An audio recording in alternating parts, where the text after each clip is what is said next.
Hello and welcome to Europe's Climate and Environment, a podcast by the European Environment Agency, where we dig into the latest news and data on Europe's climate, environment and sustainability through the insights of our experts.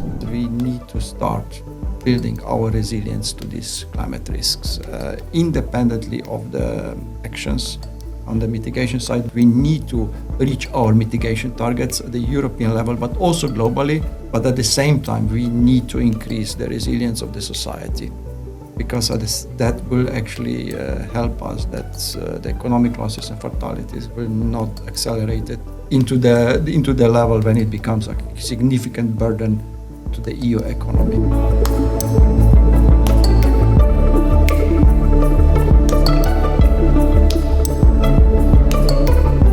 My name is Constant Brand, and on today's show, we are looking into climate adaptation and mitigation, two key aspects in Europe's Environment 2025 report. So today we are joined by Suzanne Dale and Blaž Kurnik.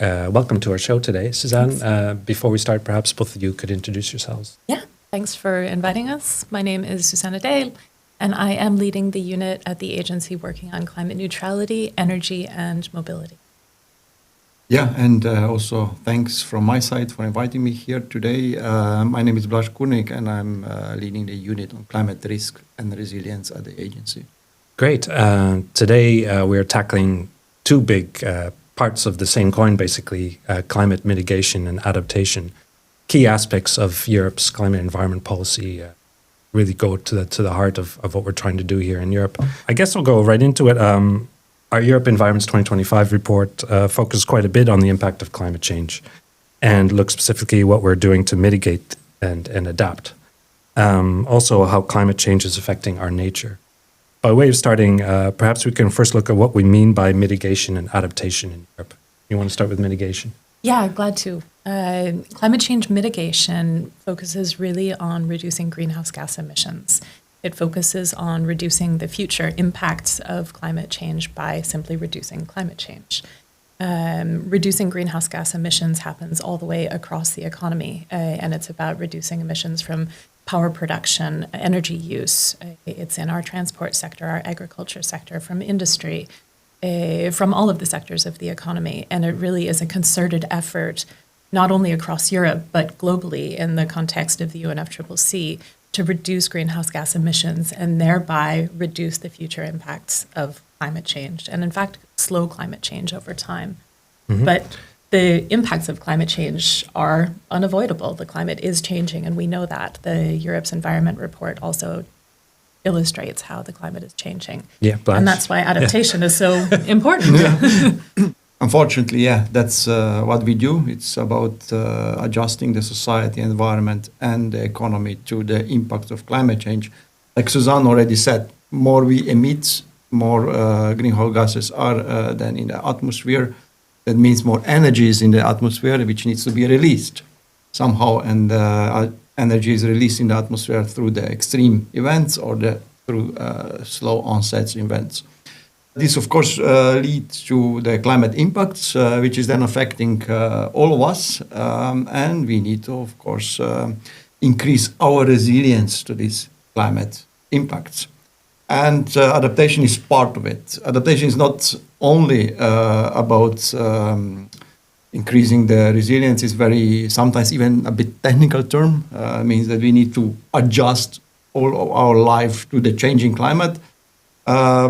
But now what we are doing lately is to basically put this kind of in the bigger context of increasing the resilience of the society, environment, and economy to this new climate which we are experiencing now, which is because we have been emitting greenhouse gases in the atmosphere for a very, very long time. Yeah, yeah. And I think it's important for viewers and listeners to know what we exactly do in this area. Suzanne, maybe you can explain how we work with the data. Where does the data come from? Absolutely. So one of the key roles of the European Environment Agency is to collect official climate and environment data from Europe's member states and from a number of other member countries that are part of the agency.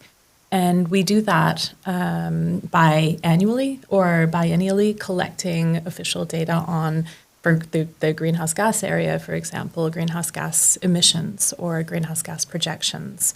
We collect data from the countries about all the policies and measures that they're putting in place to reduce greenhouse gas emissions or to increase the development of renewable energy, to increase energy efficiency, and so on. So we collect those data. We have a very, very intensive quality check, quality assurance procedure before we put together the data sets, the European data sets that we use to monitor progress.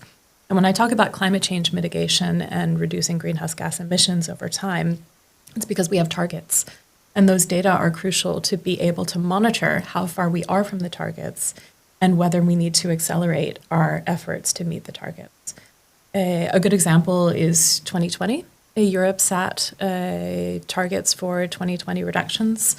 And by using the data, we could demonstrate having met all of those targets on emission reductions, on renewable energy development, on energy efficiency.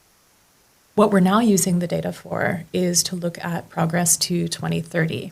We have a shared target to reduce greenhouse gas emissions by net 55% by 2030. And that contributes to our ultimate goal of achieving climate neutrality in Europe by 2050.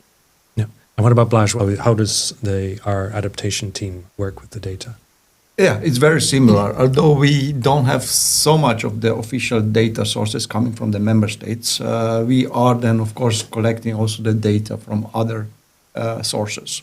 And other sources include also the Copernicus Climate Change Service sources, which are coming from other institutions, which are dealing with more basic research modeling, and all these data then come together, including the data, like I said, from the member states, and we are then, based on this data, preparing different assessments. At the moment, in these stages, we are focusing a lot on understanding the climate risks. So climate risks are there, are happening, and will be happening in the future. Like already Suzanne said, we are going towards climate neutrality. And what does it mean is that we are basically affected by the global actions on the neutrality. And global emissions are still rising. That means that climate risks are still accelerating and will be accelerating over the next couple of decades, even maybe a century or more. And we need to understand it. What are these risks which are affecting the society, what are the effects which are affecting the environment and the economy, and how we should mitigate these risks by doing proper actions. And all these data are coming from various different sources, and we need to combine this data. We need to combine the climate models. We need to combine socioeconomic data, the societal data, like how the people are behaving, to understand the complexity of the risk and how to adapt to this risk.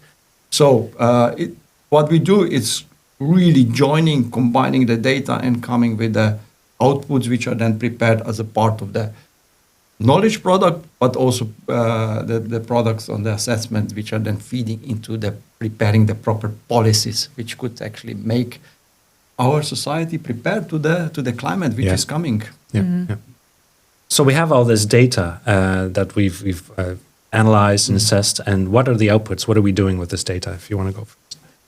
Yeah, when we are analyzing the data, the outputs, of course, are different. We are producing indicators which are regularly then presented on our web pages, regularly updated on the annual basis in most of the cases. We are also producing the briefing and reports, which are actually the products which are used mostly for a non-expert audience, and can be as well used as input for the different decision-making processes. And then we have adaptation platform. In our case, adaptation platform, in Suzanne's case, on the mitigation side, where we are presenting many of these kind of outputs in the interactive way. In the data viewers and so forth. Yeah, data viewers, map viewers, variety of different interactive type of products. Why we do that? It's to prepare input for the decision making, because all of these knowledge products are being used for the production of a different products which are supporting the decision making at the European, national, but also at the subnational level. Suzanne? Yeah, in the mitigation area, we are distributing a wide variety of data sets at the base. It's really important that we have a high degree of transparency on the data that we're using to analyze progress and on the data that we're using to develop policy for future efforts to further reduce greenhouse gas emissions. So distributing the data themselves is a really critical first step so that other scientists, stakeholders, think tanks, NGOs, across the board, that these data can be used by everybody. From them, we also generate annual updates of indicators on progress to reduction in the transport sector, for example, or progress in the development of Europe's carbon sink. Each of those indicators is updated on an annual basis. Then, like Blaž was mentioning, we publish regular briefings and reports that take deep dives into particular topics. And one of our biggest products is actually the Trends and Projections package that comes out at the end of October every year and compiles all of this into one single sort of large package with completely updated data at that 1 year mark. Part of the package is also updates of interactive data viewers that are on our climate and energy website. Blaž was mentioning Climate Adapt. We have a climate and energy in the EU website where it's possible to go in and look at what the data are telling us, but also to look at country profiles and get a sense of how different countries are tackling climate change. And then, in addition to our every annual update on the mitigation front, we build all of this information into the 5-yearly report, Europe's Environment 2025. And that really synthesizes everything that we've brought together over the course of the 5 years with the most updated information that we have on these topics. Good. I think we set a good baseline for what we do on this. So let's dig in a little bit on Europe's Environment 2025 report and especially on mitigation efforts. How is Europe doing? Yeah, so Europe is successfully reducing greenhouse gas emissions. We've reduced greenhouse gas emissions by well over a third since 1990, which is the shared baseline for monitoring. And that keeps us on track, actually, roughly on track to meet the 2030 targets for a net 55 reduction. That progress is the result of really intensive policy making, both in Brussels at European scale, but also national policy making that implements European policy in national policy and really helps to continue to roll out progress across all economic sectors. Basically, this is a good news story. It's a really good news story for Europe, and we're demonstrating that it's possible to reduce greenhouse gas emissions at the same time as we grow GDP. In the Europe's Environment 2025 report, we demonstrate that Europe's GDP over this time period since 1990 has grown by more than 60%, significantly more than 60%, at the same time as we've reduced our emissions this much. So I think it's in that respect a good news story. Yeah. Blaž, perhaps not as good news on climate adaptation and certainly the events we've seen over the last year alone in parts of Europe, the extreme weather events and so forth. How are we doing? Yeah, on the climate risk and the resilience side, not so good. The climate is a global phenomenon, and we are depending on what is happening on the global level. And the climate risks are, of course, a consequence of the global mitigation action. And there's, of course, a delay as well. Because whatever we do know, the climate is still changing and will be changing, like I said it before. Majority of the climate risks which Europe is facing, it's in the critical stages and will be in the critical or catastrophic stages by the end of the century if we are following the path at the global level. Still, the impacts are increasing. When we are looking, we are monitoring through our collection of the data, economic losses and fatalities in Europe. And we've seen that in the last 45 years, we have lost in Europe 822 billion of euros of economic damages. Even more importantly and sadly, we have also lost more than 440,000 of people because of the climate impacts. In the last 4 years, we have registered more than 200 billion of these losses. So this is 25% of all the losses over the 45 years. So actually really accelerating. And events like a Slovenian flooding, like a flooding in 2021 in Western Europe, events in Valencia last year. These are events which cost billions of euros of economic losses, and in some cases, like in Valencia, even several hundred of fatalities. And of course, this shows us that we need to start building our resilience to these climate risks, independently of the actions on the mitigation side, which of course we need to keep it. We need to reach our mitigation targets at the European level, but also globally. But at the same time, we need to increase the resilience of the society, because that will actually help us that the economic losses and fatalities will not accelerate it into the level when it becomes a significant burden to the EU economy. Yeah, yeah, and perhaps it's hard to, there's certainly an imbalance here on progress with these two areas. It's a little hard to see when industry or so forth are cutting emissions, whereas adaptation, planting green trees or using nature-based solutions like widening rivers for floods, and so you can see the practical changes. But what is the time lapse we've seen action on mitigation and adaptation? When do we expect to see progress that your mitigation is having a positive impact on adaptation? Yeah, that's a good question, but I would say in decades or century after, we are basically reaching net neutrality, depending on which extreme we are looking, or climate risk which we are looking. The sea level will continue rising for centuries, while of course other activities with regards to the agriculture will show a positive effect soon after we will be reaching the neutrality. Usually we say the first adaptation action is mitigation. And really we need to focus on decreasing the emissions at the global level. Yeah. And at the same time, we need to focus on increase the resilience and continuing investing in that for decades or even a century afterwards. This is simply the climate physics. Until our projection, which we have in now, until the end of the century, the temperature will go up. Question is how much? Yeah. No? Suzanne, what about mitigation? I mean, clearly already, we see the numbers, but how do people, citizens, see that sort of at grassroots level, the change on mitigation? I think we're looking at other parameters in climate change mitigation. For example, we're talking about a transition to renewable energy. And that's visible. It's visible in a lot of ways. It's visible in terms of greater price stability, for example, or it's visible in terms of energy security. And that's something that's really, really important in Europe right now, to increase our energy security and the stability of our energy independence.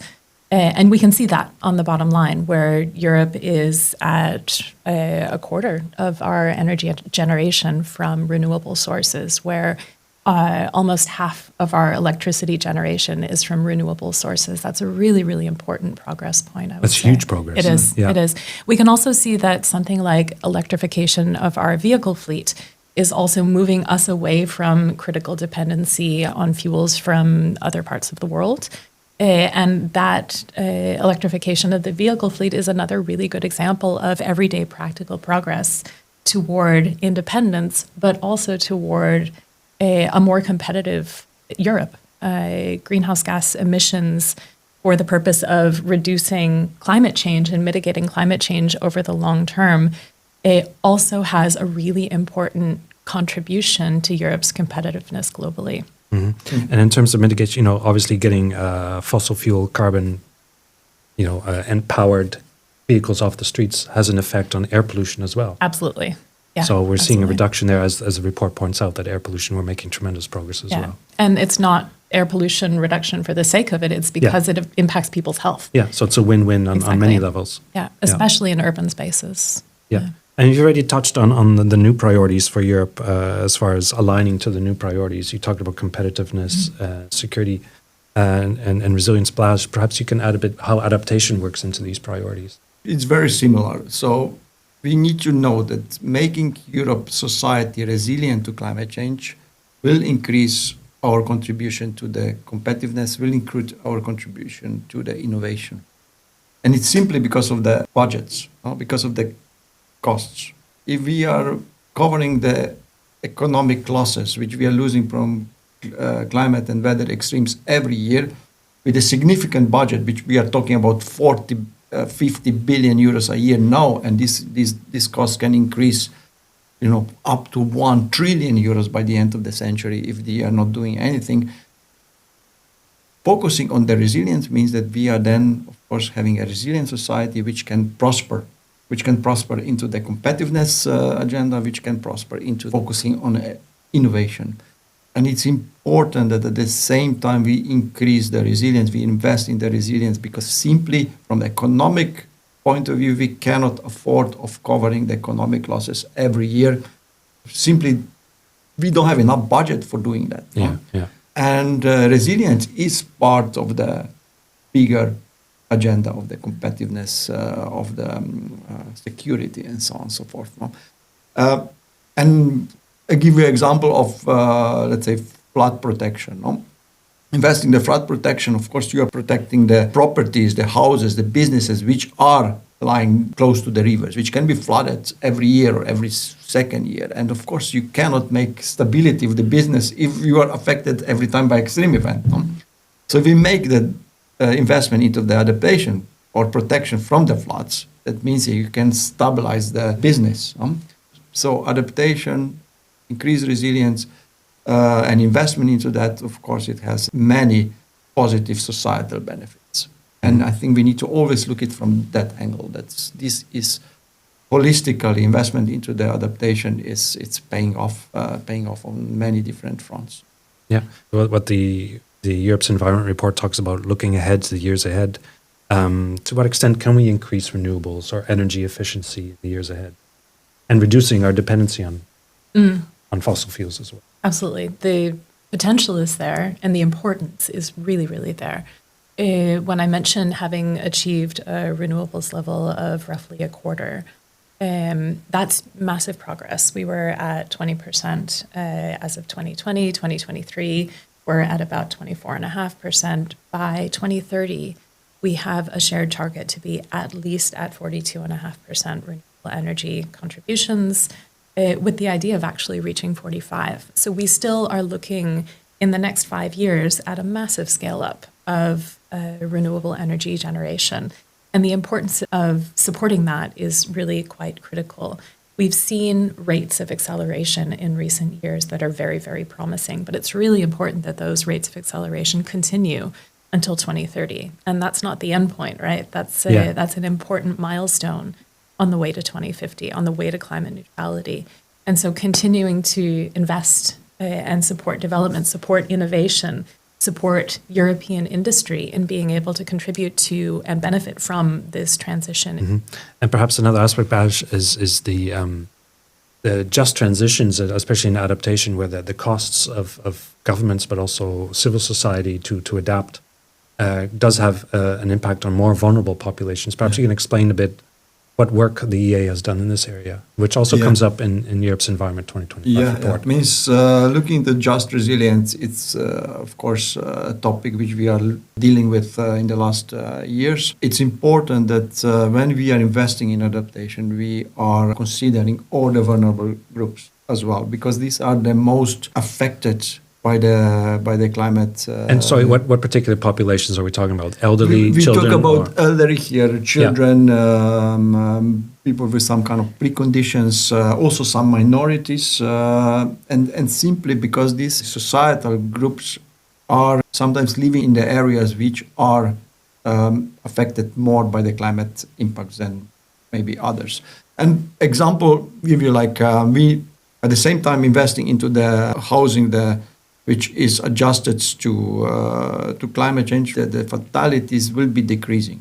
And here action like having more energy efficient housing, it's also important, not only for the perspective of mitigation, but also perspective of adaptation. Because if you have isolation done well and properly, the impacts of heat waves are less visible inside the housing than if you don't invest into this, let's say, actions. So bringing vulnerable societal groups, adjusting the adaptation actions accordingly, but also looking how these vulnerable groups are affected by the climate change is really important, because here you can, on one hand, prevent lots of negative consequences, and on the other hand, you can also bring, let's say, the topic of climate change into the center of this discussion with this group. And it's really important that we are talking about the climate change with the populations which are maybe more affected and more vulnerable. And it comes also back to the economic aspects, because if there are a number of extreme events which are increasing, the insurance companies decrease the rate of the insurance of the properties, or increase the premium, which the most vulnerable groups are sometimes having difficult to pay for. No?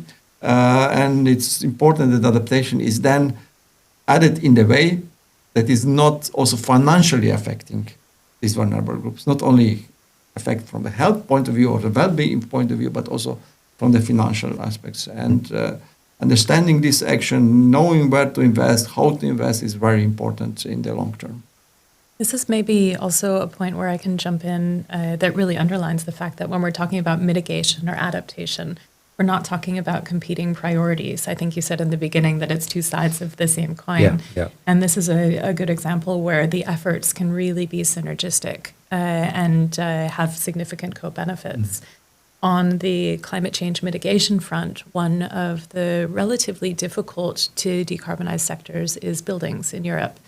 And to help contribute to continued emission reductions in buildings in Europe, there is right now in the plan to introduce an emission trading system for buildings and for transport, which is another difficult to decarbonize sector. Basically, the fuels in these two economic sectors will become subject to emissions trading, which is where we can see that the energy system has successfully decarbonized or is decarbonizing.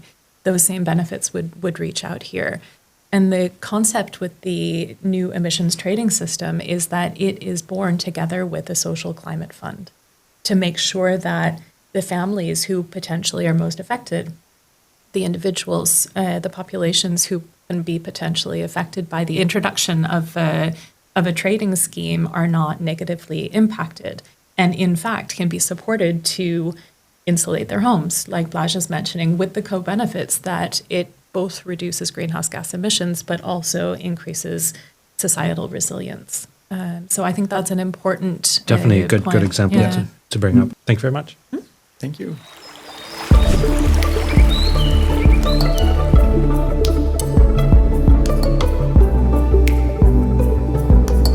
So this is part of the show when we ask our guests a bit more personal question.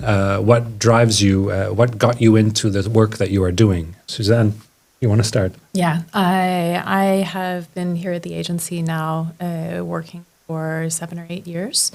And it's been an incredibly fulfilling 7 or 8 years of my professional career. I came to the agency after having worked in the Danish public sector for a very long time, with a focus on bringing together data from many, many different sources to be able to monitor particular details in society. Denmark is really, really digitalized. And so using those insights and those tools, I had worked in the climate ministry, in the environment ministry, and the business ministry. And bringing those perspectives to my work at the agency was really, really meaningful because putting those efforts to work for the European project, in which I believe very, very deeply, but also for the purpose of working on climate, was something that for me it was extremely meaningful and continues to be on a daily basis. It's not because it's easy; it's really challenging work. But the team that I'm leading of about 20 really, really inspiring experts in climate change mitigation and energy and mobility. It makes every day at work challenging and meaningful in that respect. We're constantly learning from each other. We're constantly learning from the member states and also facilitating learning between the member states. And I think in that respect, bringing together many perspectives is a really important work that we're doing. Mm-hmm. Blaž, what about you? Yeah, I mean, when I was a child, I was impressed by the extreme weather. I was living in the countryside in Slovenia, and we had these convective storms, which were very large. And there were also hail events, which were always a bit scary. And then I decided to start meteorology. Meteorology is a science about weather. And this led to understanding better what is happening with the climate. So from weather to climate, which was a bit of the smooth transition. And with that, I basically started to look into how the climate is changing, why climate is changing, what are the extreme climate events which are affecting us. And that led me to start working for the EU institutions. This was almost 20 years ago. And it combines a little bit my let's say, passion about the weather, but also my belief in the EU project. I believe EU is very important, let's say, developments in Europe for the last 70, 80 years, but also globally. Of course, combining climate and EU naturally led me to start working in the agency. And I continue in that. I believe in all these, let's say, different aspects, and I believe that we are making an impact. I really, with my old passion, I go to talk to the decision maker and the politicians, trying to convince with my really small possible impact, which I am personally having, but then relying a lot on my team. I'm also here in the agency leading a unit of about 20 people, which are inspiring me every day. And coming to those who need to decide, politicians or any other policymaker, that we really need to do something about that. It actually bringing me energy that I come happy every day to work. And I hope I will be continuing bringing this inspiration in work, and also all the energy for the next decades to come. Mm-hmm. And I hope this will create an impact and some positive results. Great. Maybe, can I just add one other detail here that I think it's really important, just reflecting a little bit on what Blaž is saying as well. The importance of making sure that our policies in the climate change area are knowledge-based, are data-based, are fact-based is really important. And the work that we do here at the agency, the work that's done in my team, for example, and in Blaž's, that work is really delivering the science, the data, the knowledge upon which policymaking can be developed. And the importance of that contribution, I don't think, can be underestimated. That is our daily bread and butter, I would say, here at the agency, delivering that information that policymakers need to make the right decisions that bring us in the right direction for the future. I can't think of anything that's more meaningful at this moment. Thank you. Thank you for joining us today, and thank you to our experts for their insights. For more information on Europe's Environment 2025 report, you can find it at eea.europa.eu. So how are we doing on our podcasts? Do you have any views or insights? Please let us know. See you next time.